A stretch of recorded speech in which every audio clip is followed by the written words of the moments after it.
How did you become a Yantra teacher and practitioner? Well, it was through this enthusiasm. I actually first I studied with Harish Johari, and simultaneously I met another teacher. So one teacher lived in the north of India called Harish Johari, and then another teacher lived in the south of India called Sri Amritananda. And I kind of had the South Indian teacher's blessings to study the Sri Yantra, which some of you may have seen. This is the most popular yantra, probably, with multiple triangles in the middle. And so I had this practice of doing this Sri Yantra every new moon and every full moon since 1998 when he taught me it. So that was like the beginning of me doing that practice.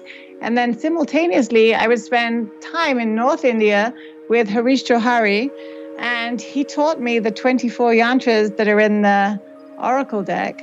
And he just taught me how to make them. He taught me what they were about, how to use them.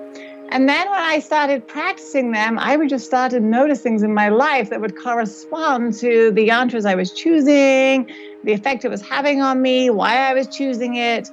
And then when I started teaching people in these small workshops, I would start to notice the same kind of thing. Like the people drawn to certain yantras were having something in their life that was happening, like they broke up with somebody, or they were about to move, or, some significant thing. And so I started to notice this set of patterns as to all the 24 yantras, why people choose them, what their healing effect is. And I don't know, through my own practice and through the practice of teaching, I just really have a feel for them, right?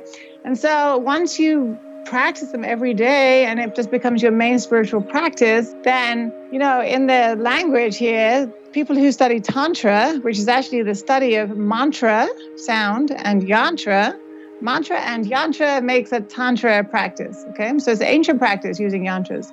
And it's funny how mantras have become more popular, but I feel like slowly yantras are kind of catching up in the West.